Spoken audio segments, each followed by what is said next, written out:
Good morning students.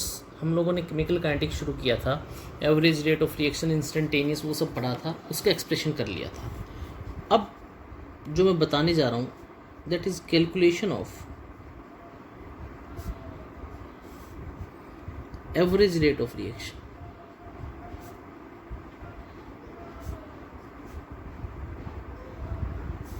होता क्या है, ग्राफिकल रिप्रेजेंटेशन से कैसे निकालते हैं। मैं मान लो ये ग्राफ दे रखा है, ठीक है, ये इस साइड टाइम और ये हो गया कंसंट्रेशन, ठीक है। और मैं शुरू करता हूँ कुछ ऐसे, ठीक है, थोड़ी सी कर्व टेढ़ी हो गई, समझ जाना तुम लोग, ठीक है। अगर मैं कहता हूँ ये x1 कंसंट्रेशन है और यहाँ जो टाइम ले रखे हो t1 है, यहाँ पे x2 कंसंट्रेशन है और जो टाइम है वो है t2, ठीक है। अब बेटा एवरेज रेट ऑफ रिएक्शन क्या होगा, जो इस साइड t1 t2 ये टाइम हो गए, ये x1 x2 ये कंसंट्रेशंस हो गई। तो क्या मैं इनको ऐसे लिख सकता हूँ, late t1 and t2 be the times and x1 and x2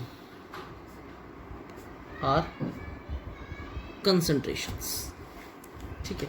तो एवरेज रेट ऑफ रिएक्शन क्या हो जाएगा, average rate of reaction that will be equal to x2 minus x1 upon t2 minus t1। बोलो होगा या नहीं होगा बेटा। होता क्या है, जैसे जैसे रिएक्शन प्रोसीड कर रही है, रिएक्टेंट्स की कंसंट्रेशन कम होती है, प्रोडक्ट्स की कंसंट्रेशन बढ़ती है। तो हम लोग क्या लिखेंगे, the concentration of reactants keep on decreasing with time and rate of reaction decreases। भी कंसंट्रेशन कम हो गई, बोलो। और जो रेट ऑफ रिएक्शन है वो तब मैक्सिमम होगा जब कंसंट्रेशन मैक्सिमम होगी। Rate of reaction is maximum at initial stage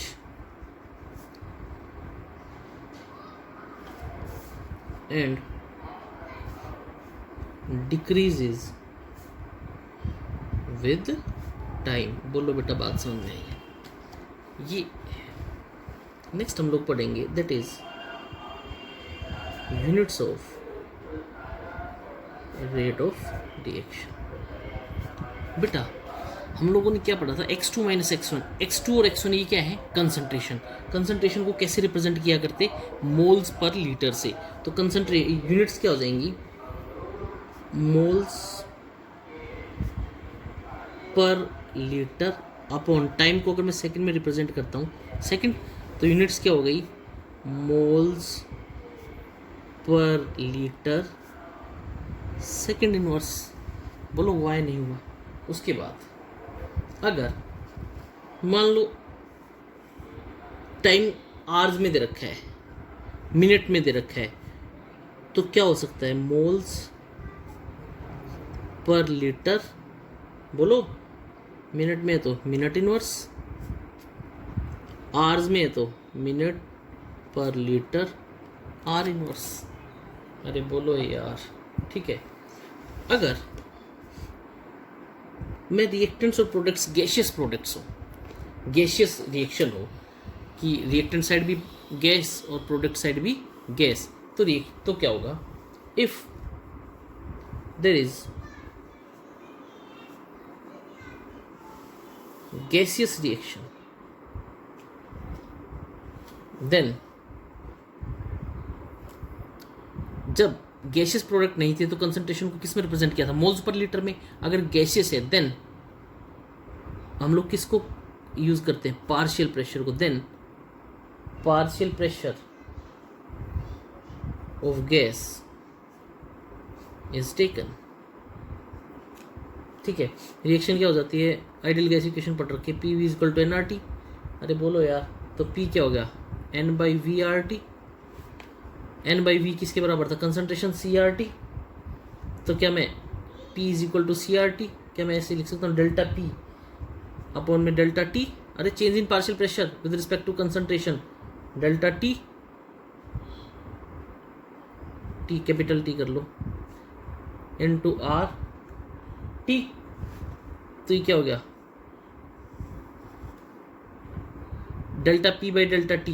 pressure को किस में रिप्रेजेंट किया करते हैं, एटमॉस्फेयर में, और अपॉन में टी सेकेंड इनवर्स। बोलो बात समझ में आई है नहीं आई, अरे बोलो, is equal to delta C by delta T, C concentration delta T, ये क्या हो गया, moles per litre second inverse. बोलो हुआ या नहीं हुआ। नेक्स्ट टॉपिक, न्यूमेरिकल पार्ट बाद में करेंगे, एक बार इसका थियोरेटिकल पार्ट पूरा कर लेते हैं। Factors influencing rate of reaction. कौन कौन से फैक्टर्स रेट ऑफ रिएक्शन को स्लो या फास्ट करते हैं। लो जी, सबसे पहले बताओ, मैं कहता हूँ तुम लोग खुद बताओगे। मैं कहता हूँ जी, मैटर की 3 स्टेटें, एक होती है सॉलिड, एक होती है लिक्विड और एक होती है गैस। ठीक है, हम लोगों ने क्या पढ़ा, rate of reaction. Rate of reaction तब फास्ट होगा जब जल्दी जल्दी रिएक्टेंट के बॉन्ड टूटे, जल्दी जल्दी प्रोडक्ट के बॉन्ड बने। अरे बोलो होगा या नहीं होगा। बस सॉलिड, लिक्विड और गैस में किस में इंटरमोलिकुलर इंटरेक्शन सबसे ज़्यादा वीक गैस में जल्दी टूटेगा, फिर लिक्विड, फिर सॉलिड। तो क्या किसी का नेचर ऑफ रिएक्टेंट कैसा है, नेचर ऑफ रिएक्टेंट कैसा है, इस बात के ऊपर डिपेंड करेगा या नहीं रेट ऑफ रिएक्शन। तो मैं पहला ही पार्ट पढ़ाता हूं, नेचर ऑफ रिएक्टेंट। लो जी, देखो नेचर ऑफ रिएक्टेंट में पहला सब पार्ट फिजिकल स्टेट।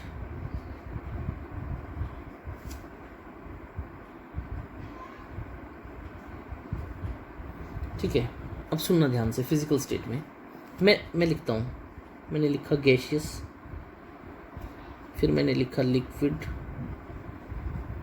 और फिर लिखा सॉलिड। रेट ऑफ रिएक्शन सबसे स्लो किस में होगा, सॉलिड में। तो क्या मैं ऐसे लिख सकता हूँ, decrease in rate of reaction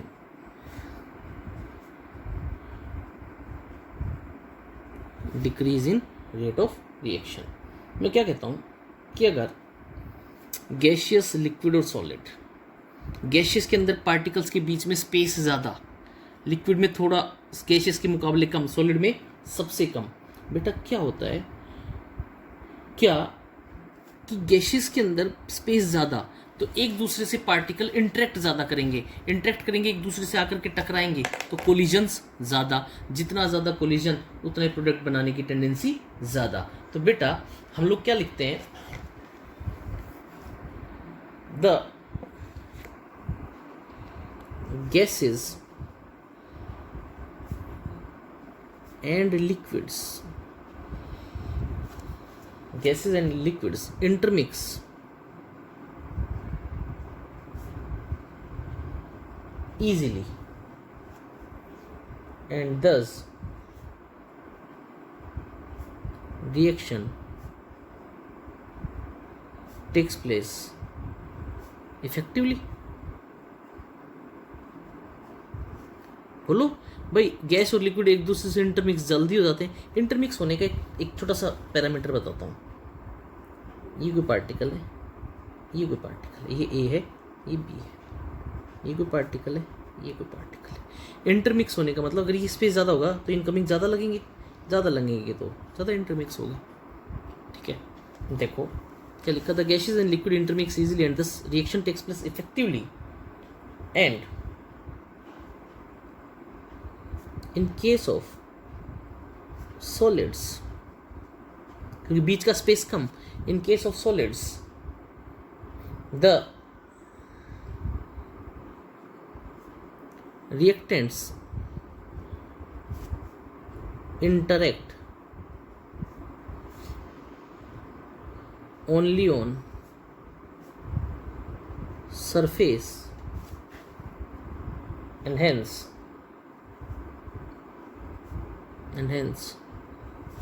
collisions are not effective. ठीक है, अब देखो दो कंडीशंस होती है, एक होती है homogeneous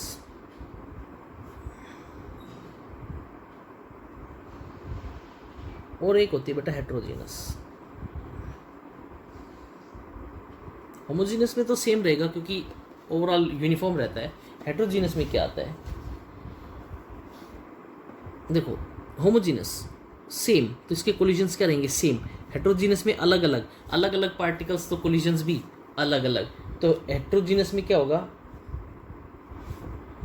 collisions are not effective और होमोजीनस में क्या होगा, कोलिजन्स आर इफेक्टिव। ठीक है, नेक्स्ट जो पार्ट है that is chemical state of reactants।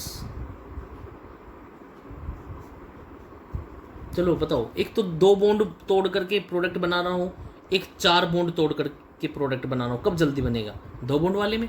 इसका मतलब केमिकल स्टेट के ऊपर कैसे डिपेंड करेगा ये पढ़ते हैं अभी। मैं कहता हूँ कोई reaction 2NO plus O2 gives 2NO2। दूसरा मैं बताता हूँ CH4 plus 2O2 gives CO2 plus 2H2। सारे गैसेस प्रोडक्ट्स हैं, सारे गैसेस हैं। ठीक है, बताओ कौन सी ज़्यादा फास्ट होगी, ऊपर वाली या नीचे वाली? सही बात है, ऊपर वाली। अरे यहाँ पे CH4 है, एक कार्बन का हाइड्रोजन के साथ बॉन्ड, 2 बॉन्ड, 3 बॉन्ड, 4 बॉन्ड, इसका एक ही बॉन्ड है N और O के बीच में, तो ये जल्दी टूटेगा ऊपर वाला, नीचे वाला थोड़ा कम जल्दी टूटेगा। तो लिखो ये होगी फर्स्ट रिएक्शन, ये second reaction. The first reaction is much faster than second at same temperature। ठीक है, because in case of first reaction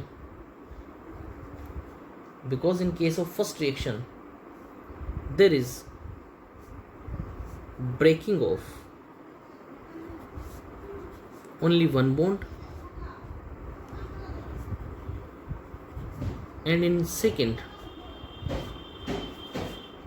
4 bonds are broken।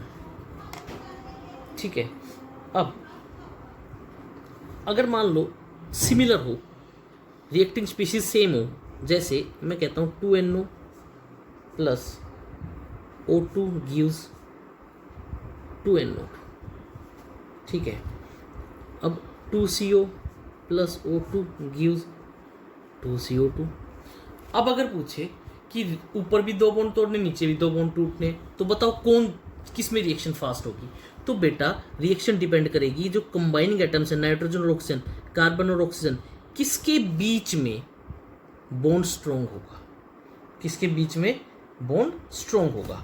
ठीक है, अब देखो बेटा मैं क्या कहता हूँ, कोई भी रिएक्शन प्रोसीड करती है ना, ये एक बैरियर मानते हैं हम लोग, ये इस बैरियर को कहा जाता है एक्टिवेशन एनर्जी बैरियर। क्या बोलते हैं? Activation energy barrier. रिएक्टेंट है ना, इस बैरियर को पार करके इधर जाएंगे तब रिएक्शन कंप्लीट मानी जाएगी। ठीक है, अगर यहाँ से रिएक्टेंट इधर पहुँच गया तो इसका मतलब प्रोडक्ट में चेंज हो गया। एक तो मुझे यहाँ से, ये यहाँ से जाता है यहाँ से, और ये क्रॉस करना हो। एक मैं कहता हूँ एक्टिवेशन एनर्जी बैरियर यहाँ हो जाए, ये 2 नंबर। अब बताओ इसमें कम एनर्जी लगेगी या ऊपर वाले में? इसमें। तो इसका मतलब जिसका एक्टिवेशन एनर्जी बैरियर नीचा, जिसका एक्टिवेशन एनर्जी कम, वो जल्दी जल्दी रिएक्टेंट किस में कन्वर्ट होते रहेंगे? प्रोडक्ट के अंदर। ठीक है, ये एक्टिवेशन एनर्जी समझ में आ गई शायद, है ना? तो बेटा 2NO + 2CO, जिसका बॉन्ड वीक होगा ना वो रिएक्शन फास्ट होगी। NO और CO में से NO का बॉन्ड वीक होता है, तो इसलिए इसकी रिएक्शन क्या होगी? फास्ट। तो हम लोग क्या लिख सकते हैं? NO bond is weaker in comparison to CO. ठीक है, because activation energy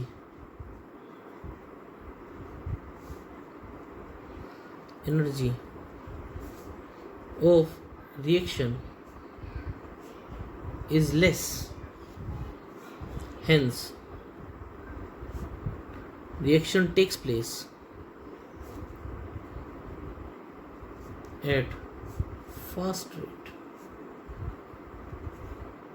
ठीक है, और बेटा एक्टिवेशन एनर्जी किसके ऊपर डिपेंड करती है? केमिकल नेचर के ऊपर। अगर केमिकली बॉन्ड स्ट्रॉन्ग तो एक्टिवेशन एनर्जी बैरियर थोड़ा ऊपर मिलेगा, केमिकली बॉन्ड वीक तो एक्टिवेशन एनर्जी कहाँ मिलेगा? नीचे मिलेगा। ठीक है, अब बताओ मेरे को, तीसरा मैं कहता हूं concentration.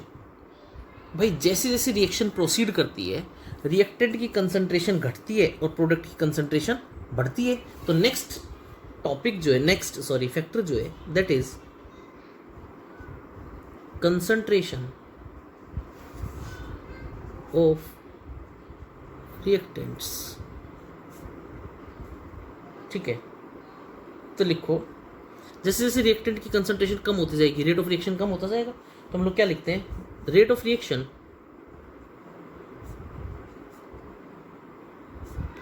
Decreases with time as reaction proceeds. Concentration of reactant decreases initially, the rate is fast, क्योंकि कंसंट्रेशन रिएक्टेंट की क्या होती है? ज़्यादा होती है।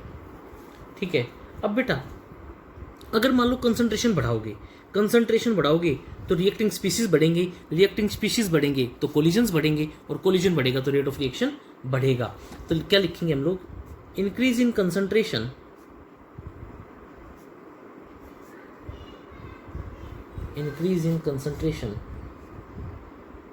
brings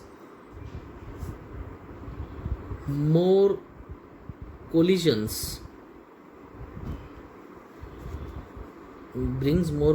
between reacting molecules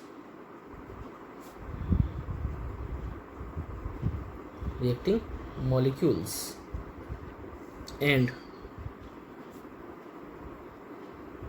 effective collisions are more।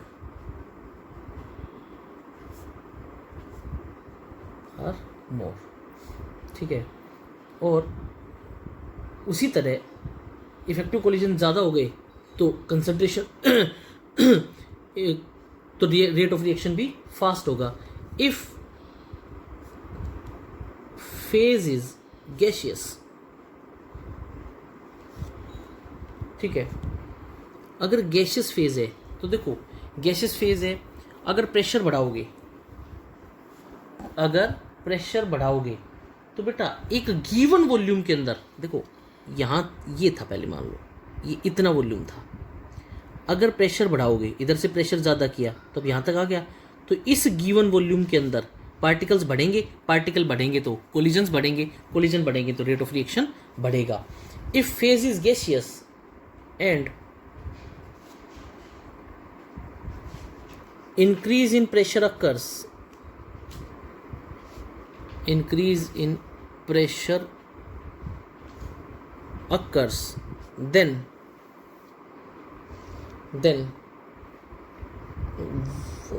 number of particles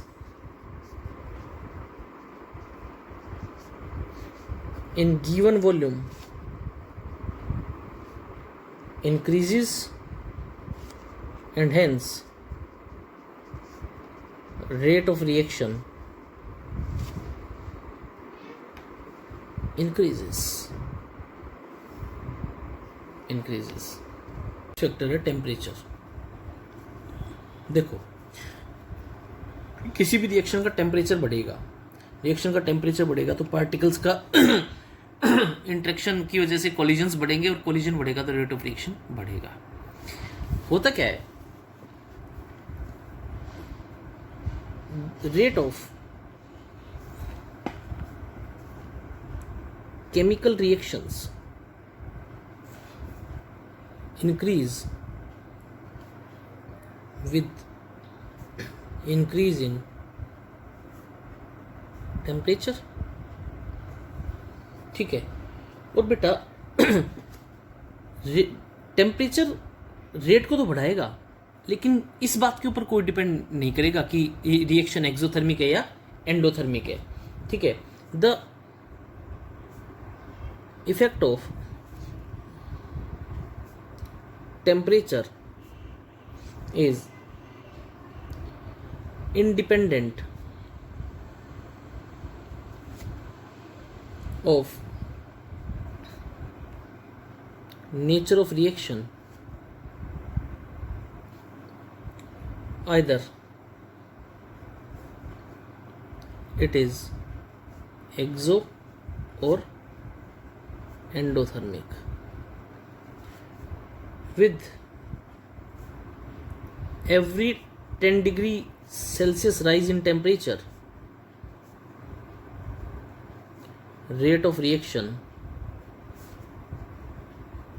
is doubled. ये बहुत इंपॉर्टेंट बात है. Rate of reaction is doubled. Next, presence of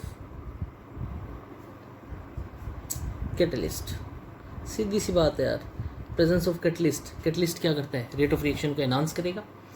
तो देखो लेकिन दो तरह के कैटलिस्ट होते हैं.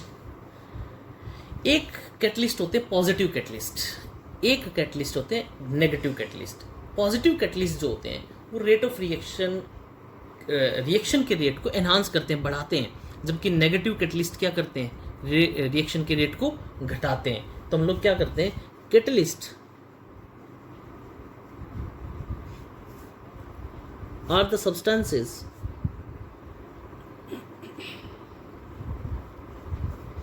which influence rate of reaction, जबकि खुद कंज्यूम नहीं होते, विदाउट बीइंग कंज्यूम्ड. कैटलिस्ट दो तरह के, one is called as positive and another one is called as negative. Positive catalyst क्या करते हैं, increases the reaction rate. Negative catalyst क्या करते हैं, डिक्रीजेस द रिएक्शन रेट. ठीक है. अब देखो कैटलिस्ट क्या करते हैं, मैं बताऊँ क्या करता है. फिर वही बात, ये एक्टिवेशन एनर्जी बैरियर.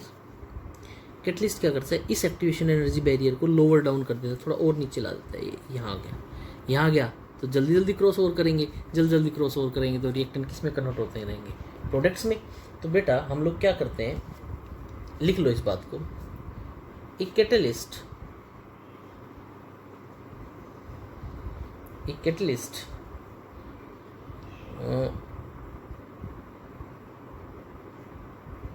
और कैटलिस्ट भी कौन सा, positive catalyst.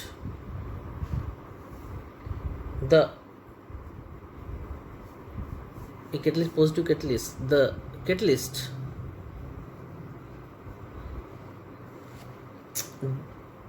decreases the activation energy, hence rate is fast. और नेगेटिव कैटलिस्ट क्या करता है? ये नेगेटिव कैटलिस्ट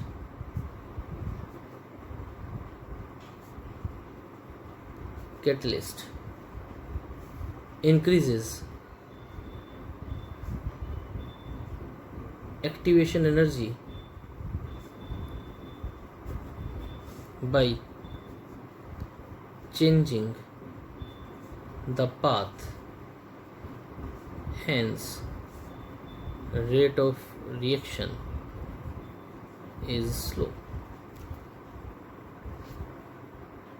सरफेस एरिया, भाई सीधी सी बात है, सरफेस एरिया ज़्यादा तो रिएक्टेंट की अमाउंट ज़्यादा तो रेट ऑफ रिएक्शन ज़्यादा।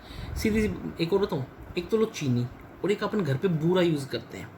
बूरा का सरफेस एरिया ज़्यादा, चीनी का कम। केमिकल रिएक्शन कब मानी जाएगी? केमिकल रिएक्शन तब मानी जाएगी जब मैं बूरा या चीनी दोनों को पानी के अंदर डिसोल्व कर दूं। कब जल्दी डिसोल्व होगा? बूरा। इसका मतलब जिसका सरफेस एरिया ज़्यादा उसका रेट ऑफ रिएक्शन भी ज़्यादा। तो हम लोग क्या कहते हैं, greater the surface area of reactant more will be rate of reaction. For example,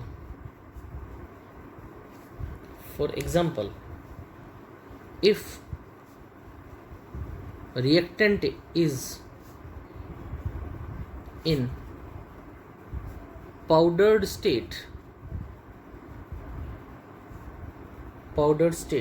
then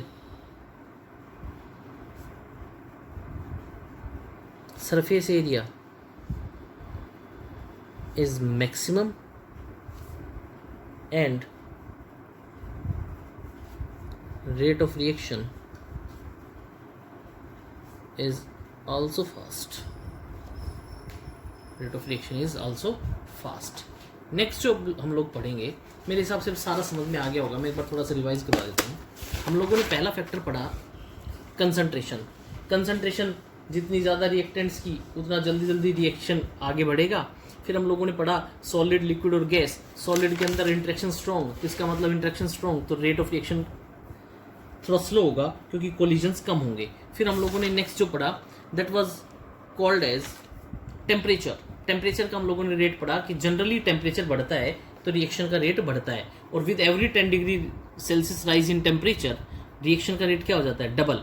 फिर हम लोगों ने कैटलिस्ट का इंपॉर्टेंस पढ़ा। कैटलिस्ट दो तरह के पढ़े, एक पॉजिटिव कैटलिस्ट और एक नेगेटिव कैटलिस्ट। और फिर उसके बाद पॉजिटिव कैटलिस्ट एक्टिवेशन एनर्जी को कम कर देता है, पाथ को लोअर डाउन कर देता है, इसलिए रिएक्शन का रेट फास्ट हो जाता है। नेगेटिव का रोल इससे अपोजिट था। फिर हम लोगों ने पढ़ा सरफेस एरिया, और लास्ट जो हम लोग पढ़ रहे हैं that is called as effect of radiation. Photochemical reactions वगैरह सारी पढ़ेंगे। देखो क्या होता है, कोई भी रिएक्शन इस बात के ऊपर डिपेंड करेगी कि एनर्जी कितनी एब्जॉर्ब कर रहा है। H new, energy of a photon, +1 में पढ़ा था, E = H न्यू। मैं क्या कहता हूँ, फोटोकेमिकल रिएक्शंस जो होती हैं वो टेम्परेचर की इंडिपेंडेंट होती है। जैसे मैं अगर कहता हूँ CO + Cl2 गिव्स COCl2, अगर ये फोटोकेमिकल रिएक्शन H न्यू, बेटा ये जो रिएक्शंस हैं ये इस लाइट की इंटेंसिटी के ऊपर डिपेंड करेगा, ना कि टेम्परेचर के ऊपर। अगर ये लाइट ज़्यादा इंटेंस तो रिएक्शन के रेट को फास्ट कर देगा। अगर लाइट कम इंटेंस का मतलब होता है ये अगर कोई सरफेस है तो लाइट आकर के इसके कितनी डीपली एब्जॉर्ब हो रही है, that is called as intensity. तो हम लोग क्या कहते हैं, अगर ज़्यादा फोटोन एब्जॉर्ब करेगी, एनर्जी ज़्यादा तो इंटेंसिटी ज़्यादा तो रेट ऑफ रिएक्शन फास्ट। तो क्या लिखते हैं, the rate of chemical reaction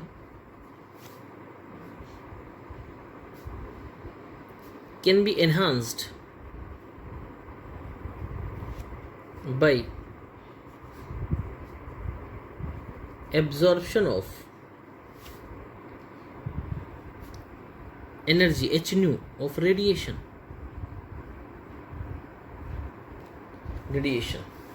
in case of photochemical का मतलब क्या होता है, देखो फोटो बना लाइट से, लाइट पड़े और केमिकल नेचर चेंज हो जाए, ऐसी रिएक्शंस होती है photochemical reaction. In case of photochemical reaction the rate is independent of